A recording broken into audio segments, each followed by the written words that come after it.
Bonjour à tous et bienvenue sur cette première vidéo du Fortress Club. Au passage, j'espère que vous serez indulgents avec moi, c'est ma première vidéo YouTube. Pour cette première vidéo, j'aimerais vous parler d'une entreprise que je connais depuis un certain temps et qui, à mon avis, mériterait à être davantage connue de la part des investisseurs qui ont un horizon de temps plutôt long, des investisseurs de long terme. C'est Imerys. Alors, pourquoi faire une vidéo sur Imerys maintenant? En fait, je pense qu'il y a deux raisons. C'est parce que c'est une entreprise que j'ai l'impression qui est peu connue et qui est, même des fois, les investisseurs qui sont dessus, ils ont du mal à comprendre réellement ce que c'est.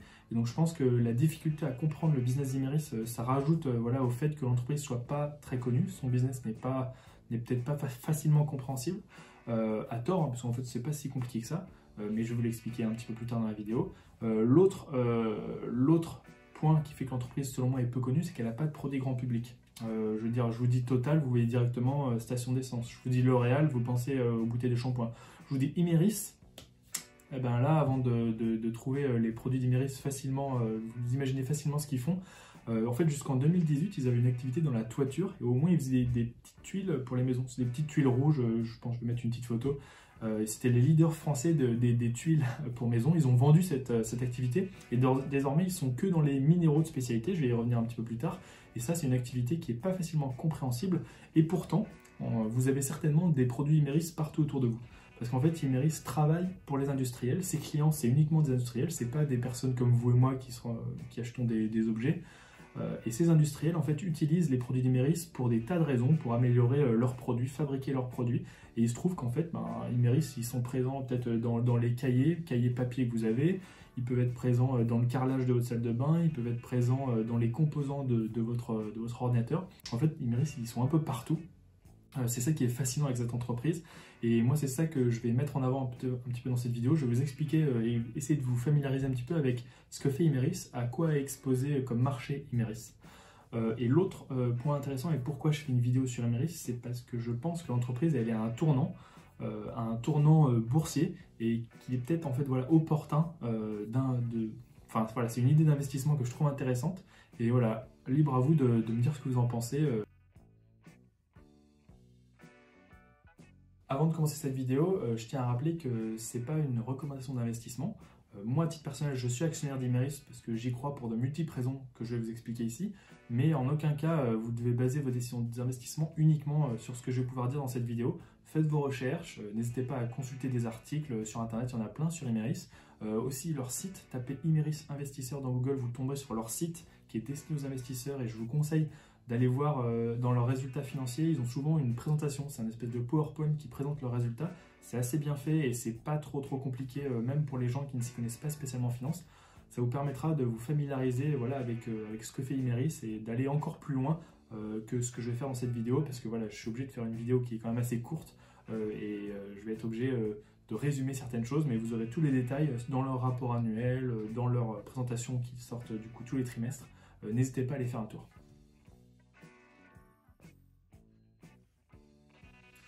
Alors, Imerys, c'est le leader mondial des spécialités minérales pour l'industrie. Alors, en réalité, c'est une compagnie minière qui produit, transforme et vend des minerais très spécialisés, je dirais, voilà, forte valeur ajoutée. Alors, à la différence des géants mondiaux comme BHP Billiton, Rio Tinto, voilà, etc., des noms que vous connaissez peut-être, qui produisent des métaux de base sans grande valeur ajoutée, du fer, du cuivre, du charbon, Imerys s'est spécialisé dans la production et la transformation de métaux de niche pour l'industrie. En fait, Imerys, c'est un mélange entre une compagnie minière et un industriel qui va transformer le minerai, il ne fait pas que l'extraire. Et en fait, c'est ce qu'on appelle une compagnie minière intégrée. Et une compagnie minière intégrée, pour vous donner un exemple dans une autre industrie, c'est un petit peu comme Total. Total, on dit souvent, c'est une compagnie pétrolière intégrée. Pourquoi intégrée? Parce que Total va du champ de pétrole, Total extrait du pétrole dans des champs, je ne sais pas où, au fond des mers, n'importe où, et va le transformer, le raffiner, tout ce que vous voulez, pour le vendre jusqu'au consommateur final qui va l'utiliser, par exemple de l'essence dans une station Total Essence. Imerys, c'est la même chose, elle extrait, elle transforme et ensuite elle vend à son client final. Alors son client final, lui, c'est des industries, c'est pas des particuliers, mais voilà, c'est une compagnie minière intégrée. On dit souvent qu'il n'y a pas de compagnie minière réellement en France. En fait, si, il y a Imerys. Les gens, là je vous ai mis un exemple, ils ont plein de mines partout dans le monde. Alors, là c'est en l'occurrence une mine de talc dans l'Ariège. Le talc, alors ça sert pas que pour les couches pour bébés, hein, ça sert à des tas d'autres choses. Mais voilà, ils ont plein de mines un petit peu partout qu'ils exploitent. Et ensuite, ces minerais, généralement, ils les transforment pour leur donner une valeur ajoutée, en fait, pour le revendre avec une marge bien supérieure que s'ils ne faisaient que l'extraire. Donc je me permets d'insister, mais c'est vraiment important à comprendre. Imerys, voilà, il fournit aux industriels, les industriels, ce sont ses clients, des produits à base de minerais très spécifiques. Souvent, c'est des minerais que vous n'avez jamais entendu parler, hein, de la bentonite, du kaolin, du talc, vous connaissez peut-être, mais c'est que des minerais qui sont pas, c'est pas des minerais les plus courants. Et en fait, voilà, les produits d'Imerys sont utilisés par les industriels pour généralement fabriquer leurs produits finaux.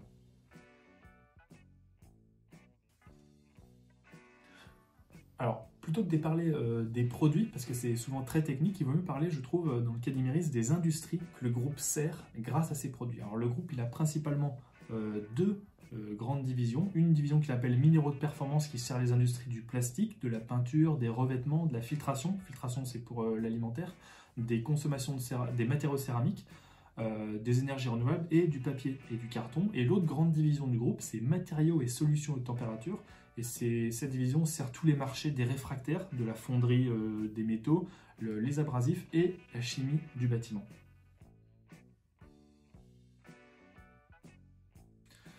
Alors, un autre point qui est important sur Imerys, c'est que c'est un leader mondial. Alors, c'est un leader mondial, ils sont présents en fait sur tellement de marchés qu'en fait, il faut regarder marché par marché, est-ce qu'ils sont leaders dans ce marché ou pas. Et quand on regarde dans le détail, Imerys, ils sont leaders dans 75% de leur marché. Donc, en fait, c'est un écrasant leader dans ces petits métaux de niche. Et sur les 25% restants, généralement, ils ne sont pas numéro 1, mais ils sont numéro 2. Donc, en fait, ils ne sont jamais très loin et c'est effectivement bien un leader de ces minéraux de spécialité destinés à l'industrie. Alors voici, ça c'est un slide très important, c'est la répartition en termes de marchés finaux, la destination disons finale en termes de marchés finaux des produits d'Imerys. Donc comme vous le voyez, je vais détailler un petit peu chacun de ces marchés pour que vous compreniez un peu à quoi ça correspond, mais le plus important c'est la construction, la consommation, et après vous avez l'acier, l'industrie, le papier et en fait l'automobile. Alors, sur la construction, Imerys a longtemps été présent dans ce segment car le groupe avait une grosse activité dans la toiture. C'était les leaders de la tuile en France. Cette activité a été vendue en 2018. Désormais, le groupe en fait fournit dans ce secteur différents produits destinés avant tout aux industries de la construction et du génie civil. Donc ça veut dire quoi? Ça veut dire qu'Imerys est globalement exposé à l'ensemble du secteur de la construction, des maisons individuelles aux grands chantiers comme le métro ou des ponts, etc. Et donc ça, c'est un marché qui est plutôt défensif, qui résiste bien aux crises. En fait, la construction individuelle dépend davantage des cycles économiques, alors que les grands chantiers sont souvent plus stables et dépendent davantage des politiques publiques. Sur la consommation, qui est la deuxième activité du groupe, en fait, cette activité, elle est très variée, mais elle rassemble tous les produits de consommation courante que Imerys peut aider à fabriquer avec ses produits.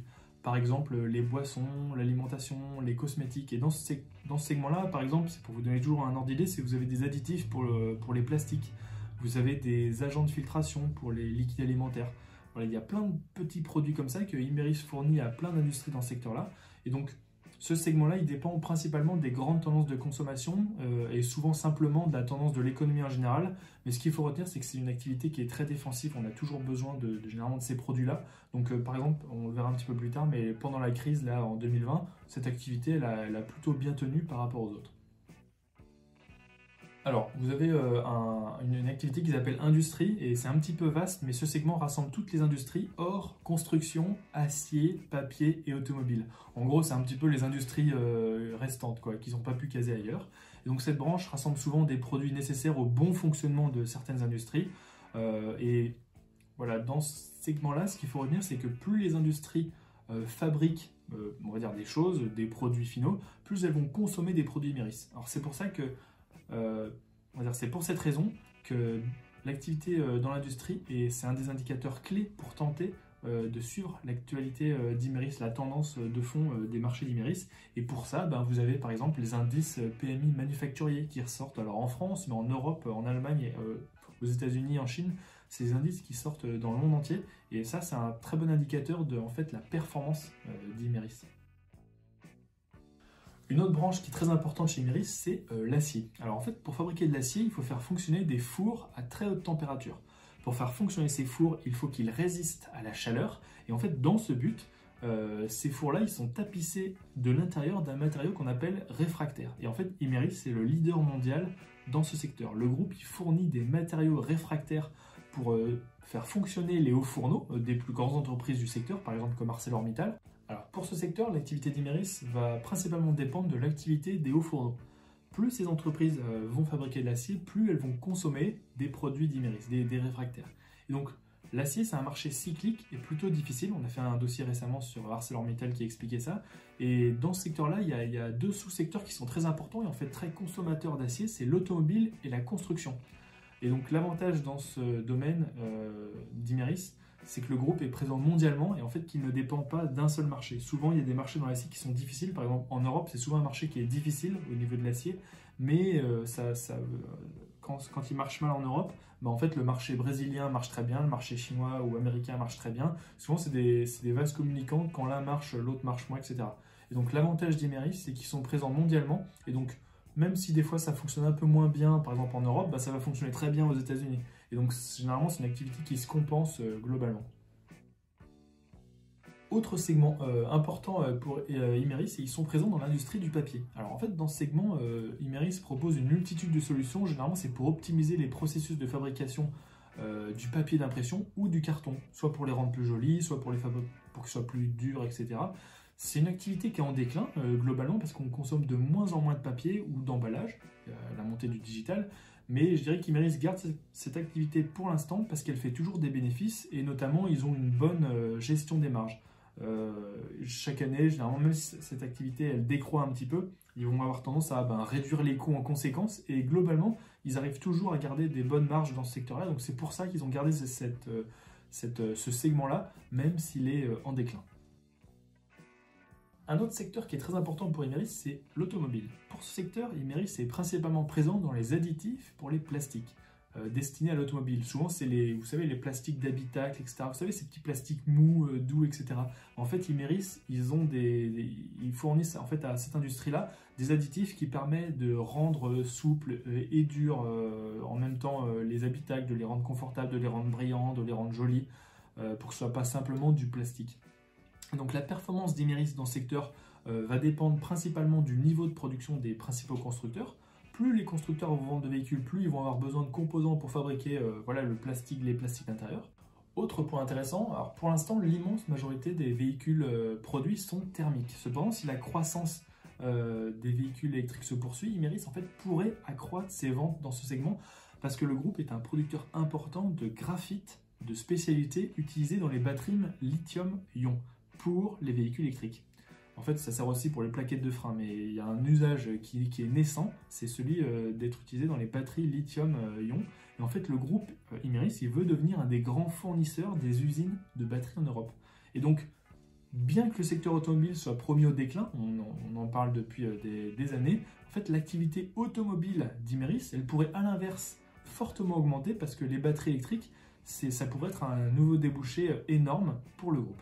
Et au passage, là, je vous rajoute un petit graphique assez simple, mais que je trouve très intéressant.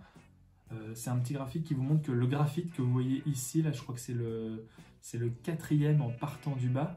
C'est un des nouveaux métaux dont la demande en fait devrait exploser grâce aux véhicules électriques. Et vous le voyez, les principaux métaux, c'est nickel, aluminium, alors phosphore, ça c'est tous des métaux de base produits par les grands. Et vous avez les petits métaux qui sont plus spécialisés. Alors lithium, je pense que c'est quand même un gros métal, mais c'est un petit peu un truc particulier. Mais le graphite, c'est un des métaux produits par Imerys, et notamment c'est dans une usine en Suisse dans laquelle ils viennent d'investir. Et donc ce qu'on peut retenir, c'est que Imerys, c'est un groupe qui a des marchés finaux très diversifiés. Ils sont vraiment pas dépendants d'un seul client dans une industrie. Ils ont quand même des grosses industries dans lesquelles ils sont dépendantes, et notamment l'acier, l'automobile et la construction. C'est vraiment les trois plus grandes industries auxquelles Imerys dépend. Mais la réalité, elle est plus nuancée parce qu'il y a c'est un grand marché et il y a plein de sous-marchés qui ont des dynamiques différentes.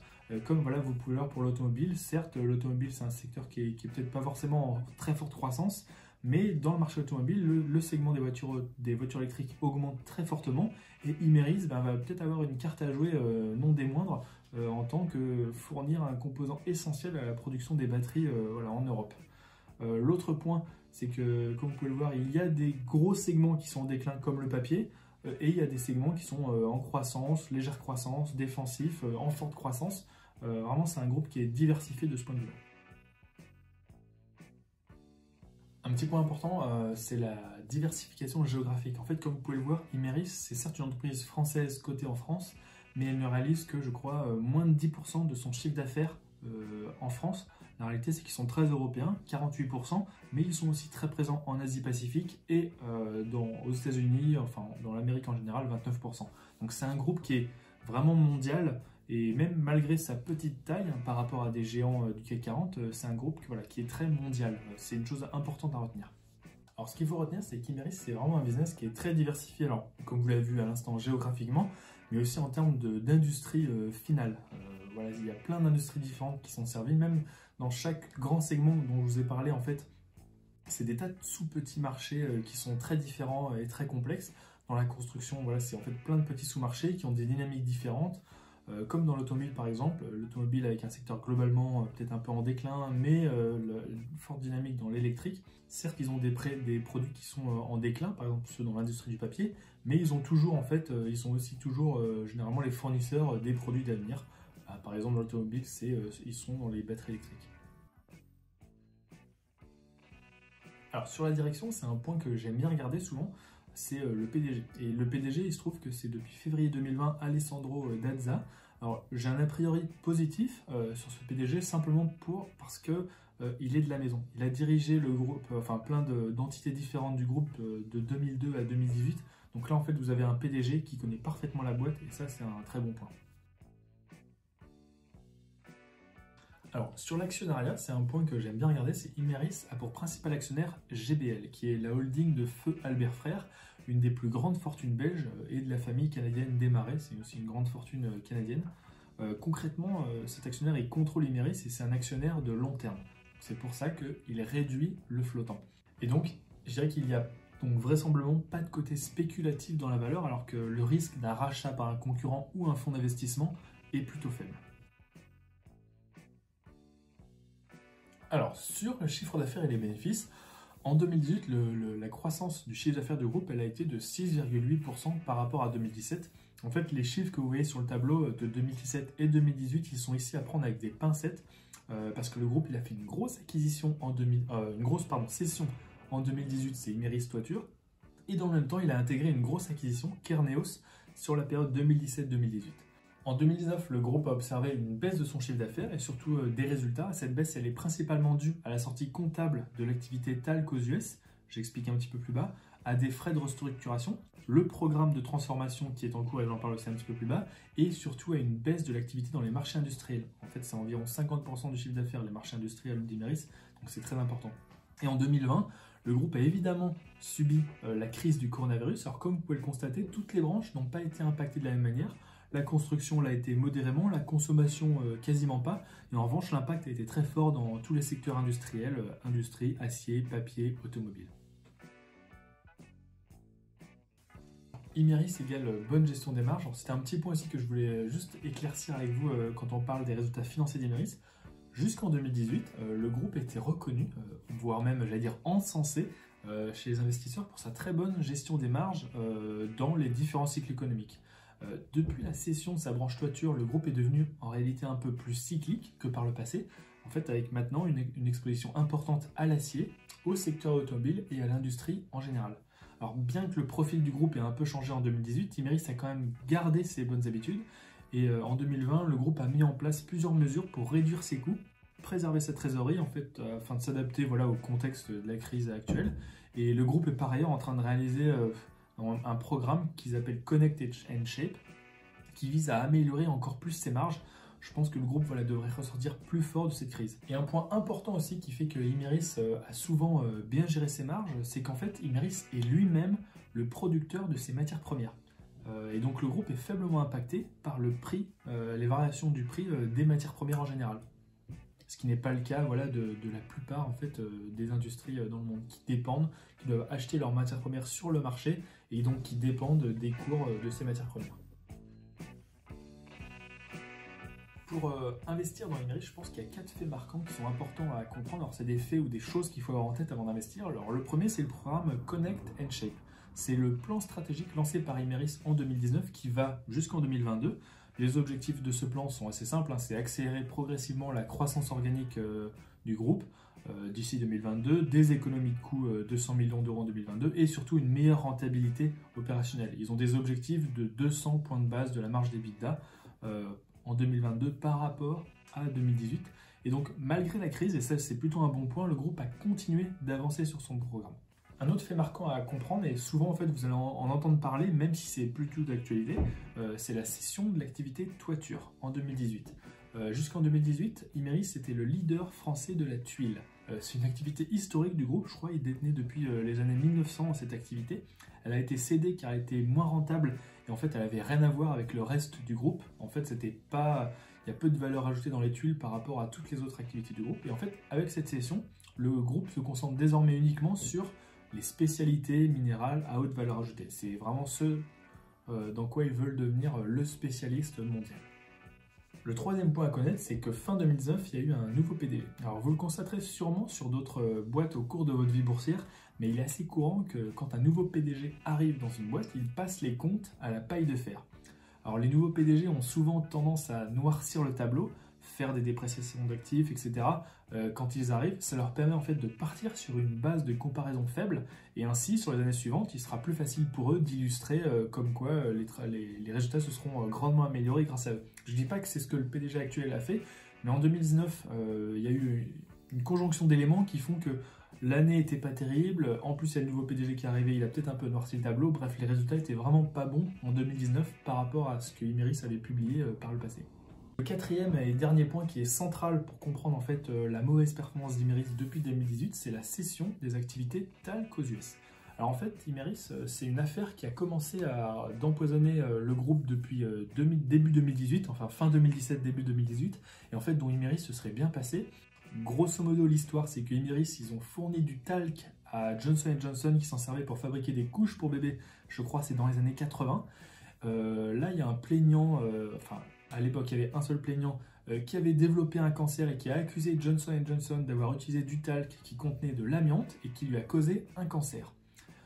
Sans rentrer davantage dans les détails, en fait, Imerys s'est retrouvé à la barre parce que c'est un fournisseur de talc à Johnson & Johnson et ils vont devoir verser à un regroupement de plaignants des dizaines de millions de dollars. Je crois que c'est en cours de négociation finale, hein, c'est bientôt, on est proche de la fin de ce litige, mais Imerys va payer une centaine de millions d'euros pour clore ce procès définitivement. Et dans ce but, ils ont aussi cédé les activités talc aux États-Unis pour ne plus jamais être embêtés par un procès vis-à-vis de ça. Et donc ça, c'est un bon point pour Imerys et surtout, en fait, c'est un bon point pour le cours de bourse.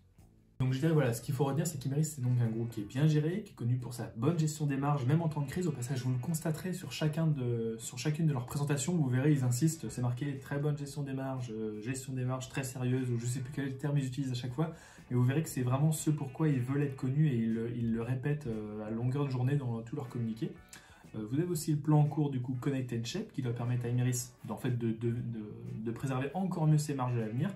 Et je pense que le PDG actuel, il a désormais en fait toutes les cartes en main pour redresser les comptes du groupe et revenir vers ses niveaux d'avant 2018. C'est pas le tout d'avoir un business compréhensible, c'est pas le tout d'avoir une bonne gestion financière, encore faut-il que l'action Imerys soit à un bon prix. Et c'est ça la question auquel on doit réfléchir. Alors pourquoi le titre a commencé de baisser en début 2018? Alors même si il y a eu la cession de la branche toiture qui a réduit le périmètre du groupe, en gros les bénéfices. La principale raison du décrochage en 2018, c'est la condamnation du groupe dans l'affaire du talc aux États-Unis. C'était fin 2017 qu'il y a eu le procès et début 2018 la confirmation un peu en appel, je crois.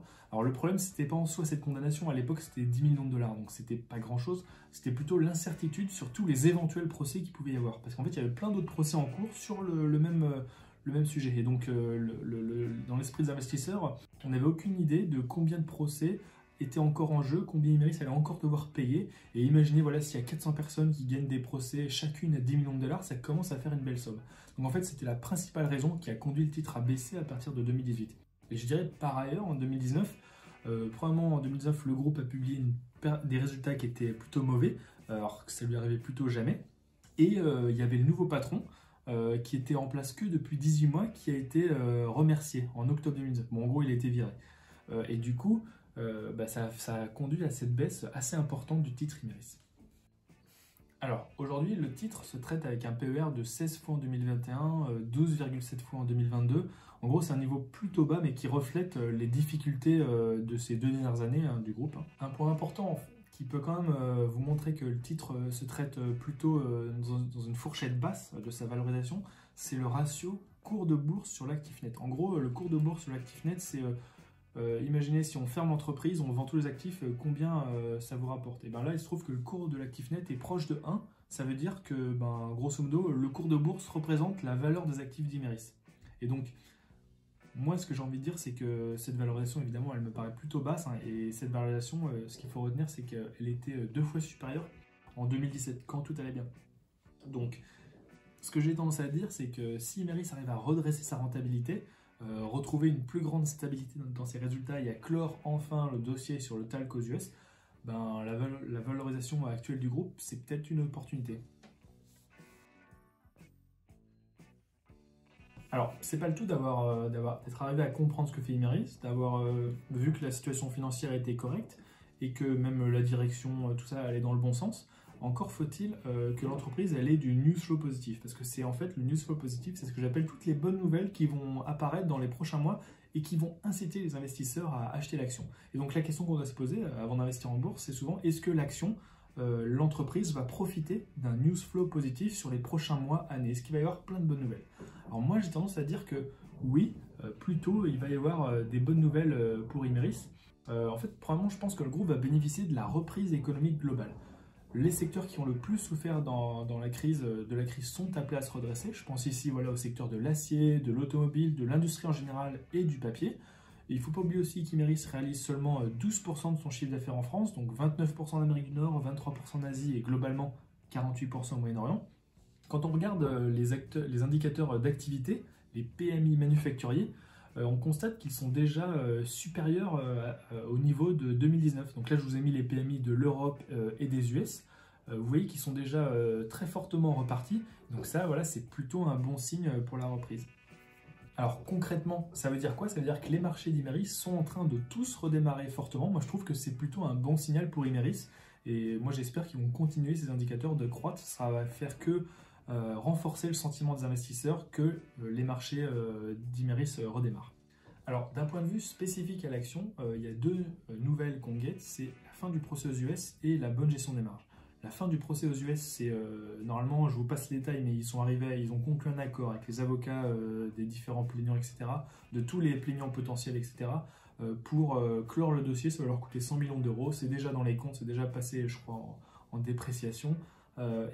Normalement, c'est censé se clôturer cette affaire-là au premier trimestre ou au deuxième trimestre de cette année. Donc c'est imminent qu'ils annoncent enfin la signature définitive de cet accord. Et on va enfin passer à autre chose. On arrêtera de parler de cette affaire du talc aux US qui empoisonne Imerys depuis 2 ans. L'autre point qui est très important sur lequel ils sont attendus, c'est la bonne gestion des marges. Et ça va être toutes les prochaines publications de résultats. On attend d'eux qu'ils augmentent leurs marges, qu'ils les gèrent bien. Et surtout dans un contexte où en fait toutes leurs industries vont reprendre, on attend implicitement une amélioration des marges. Et là, je vous ai mis un petit slide sur en fait toutes les nouvelles que vous pouvez guetter si jamais Imerys, c'est une entreprise qui vous intéresse, c'est toutes les bonnes nouvelles dont Imerys pourrait profiter. Donc c'est clairement tous les indicateurs qui vont montrer que les marchés d'Imerys sont en train de se redresser. Donc c'est tous les PMI manufacturiers donc en Europe, aux US, en Asie, mais c'est aussi les PMI dans la construction. Imerys, 26% dans la construction au moins. C'est une part importante de son activité, donc en Europe, aux US, en Asie, etc. Globalement, une reprise économique forte globale, ce sera un très bon signe pour Imerys. Les autres indicateurs que vous pouvez guetter, c'est une reprise forte dans la sidérurgie. Et ça, par exemple, en fait, un indicateur pour le suivre, c'est les résultats des grandes entreprises sidérurgiques. Je pense à ArcelorMittal, par exemple. ArcelorMittal, c'est une entreprise qui fabrique de l'acier, pas qu'en Europe. Hein. Ils en fabriquent aussi aux US, au Brésil, Donc si vous suivez un petit peu les résultats de ces entreprises, ça va vous donner un aperçu de l'activité fonderie réfractaire d'Imerys. Et ça peut être aussi une forte reprise, un autre news flow positif, une forte reprise dans le secteur automobile. Et ça, les indicateurs que vous pouvez suivre, c'est les immatriculations. En France, je ne sais plus quand ça sort exactement, mais je crois que c'est tous les mois. Mais vous avez les immatriculations de voitures, vous avez en Allemagne au niveau européen, ça sera un très bon indicateur de la demande automobile et de composants indirectement automobiles dont pourrait bénéficier Imerys. Et les deux dernières nouvelles, c'est la publication évidemment de bons résultats avec une bonne gestion des marges et pourquoi pas de nouvelles acquisitions. J'en ai pas parlé dans cette vidéo, mais Imerys, depuis 2018, grâce à l'argent qu'ils avaient en gros récolté via la cession de leur activité de toiture, ils ont réduit drastiquement leur endettement et donc en ce moment, ils ont une marge de manœuvre pour faire des acquisitions importantes. Disons qu'ils font continuellement des petites acquisitions, mais là ils n'ont pas fait de grosses acquisitions depuis 2017-2018, donc ça peut toujours être quelque chose qu'ils peuvent annoncer. Et ça peut aussi être, je ne l'ai pas mis dans le slide, mais une cession. On parle souvent, il y a pas mal des gérants qui parlent de la cession de l'activité papier, comme c'est une activité en déclin. Voilà, peut-être qu'Imerys pourra un jour le céder pour se concentrer sur d'autres choses qui sont en croissance. Bon voilà, c'est à surveiller. Mais ça peut être évidemment des bonnes nouvelles. Et j'ai mis une petite cerise sur le gâteau, c'est évidemment si l'administration Biden lance un grand plan d'infrastructure, en fait Imerys pourra en profiter parce qu'Imerys fournit des tas de composants qui servent à fabriquer du béton, du ciment, des tas de choses comme ça. Ils sont très présents aux États-Unis, donc évidemment s'il y a un plan de relance qui booste tout le segment des infrastructures du génie civil aux États-Unis, Imerys pourrait en profiter. Donc en conclusion, je dirais quoi? Je dirais que Imerys, c'est une entreprise qui est proche de ses plus bas en bourse et à juste titre. Cette mauvaise performance, on va dire, elle est due à son implication dans l'affaire du talc avec Johnson & Johnson aux US, au changement de périmètre de l'entreprise suite à la vente de sa division de toiture, mais aussi à la mauvaise performance du groupe en fait en 2019 et au remplacement du PDG. Alors tous ces problèmes sont en train de rentrer dans l'ordre et le groupe est en train de solder son litige dans l'affaire du talc aux US. L'accord final est imminent.